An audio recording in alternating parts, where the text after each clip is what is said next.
Bonjour à tous et bienvenue dans cette première partie du projet. Alors, ce que nous allons faire, nous allons commencer à partir d'un dossier vide. Donc, je vous invite à venir directement au sein de votre ordinateur. Vous créez un petit dossier et à l'intérieur, nous allons commencer par travailler. Alors, je ne cesse jamais de le répéter. Le nom de vos dossiers, il ne faut pas qu'il y ait des espaces à l'intérieur, ok? Ça, je ne cesse de le répéter.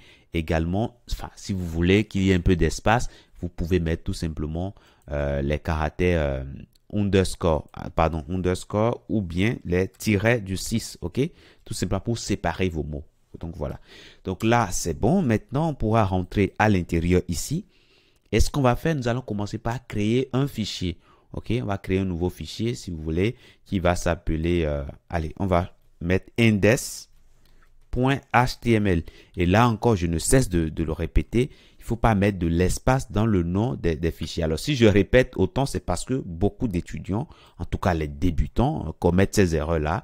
Ils peuvent mettre, par exemple, index et puis ils mettent un peu d'espace dedans. Donc, bref, il faut éviter cela. Donc là, c'est bon. Là, ça nous demande si on est sûr de ce qu'on fait. Oui, on est sûr de ce qu'on fait. Nous sommes des développeurs web, donc voilà, on n'est pas n'importe qui. Et donc là, si vous voulez, nous allons maintenant créer un dossier qui va s'appeler Assets. Et à l'intérieur de ça, maintenant, on va pouvoir ranger nos ressources. Là, c'est bon. On va ouvrir tout ceci avec notre éditeur de code rapidement. Donc, moi, j'utilise Visual Studio Code, donc je l'ouvre directement avec... Allez, un instant, si vous voulez, je vais décaler ça ici. Donc, voilà. Alors, vous ne verrez pas forcément ceci. Hein. Donc, du coup, là, c'est bon. Maintenant, qu'est-ce qu'on va commencer par faire? Notre fichier HTML, nous allons générer la structure minimale, tout simplement.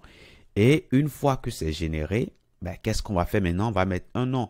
Donc, j'irai ici au niveau de title, je mettrai tout simplement menu CSS. Voilà. Là, c'est bon. Qu'est-ce qu'il reste à faire ici maintenant? Bon, on va créer également le fichier CSS, ok? Donc, nous allons tout ranger dans Asset, dans le dossier CSS, ok?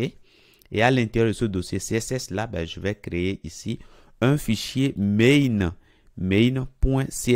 Voilà. Et après ça, maintenant, si vous voulez, je vais créer un autre fichier qui va s'appeler, attention, ça c'est dossier, hein, je ne veux pas créer dossier, c'est plutôt un fichier. Donc je mettrai style.css. Et là, c'est bon, c'est nickel. Maintenant, qu'est-ce qu'on va faire maintenant? Nous allons faire la liaison, ok? Donc du coup, on va lier notre fichier main.css à notre document index.html.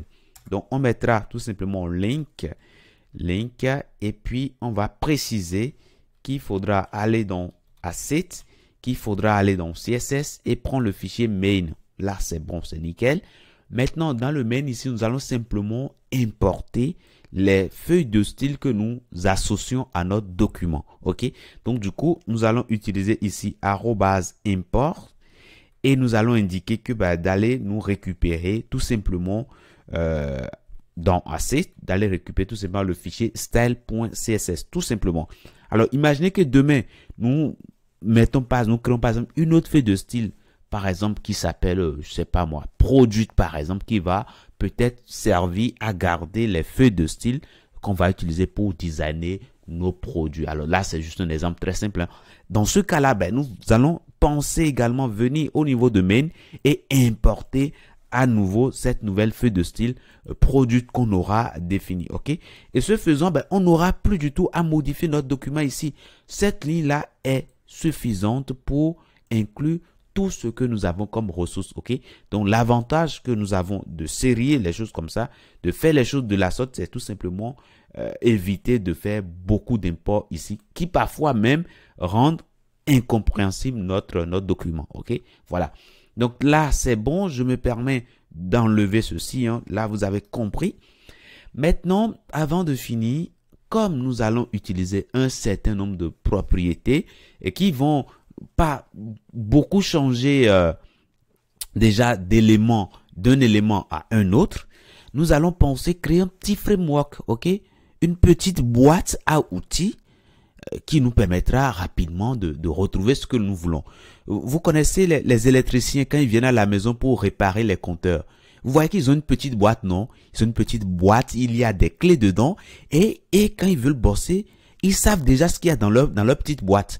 Et nous également, effectivement, nous sommes des professionnels.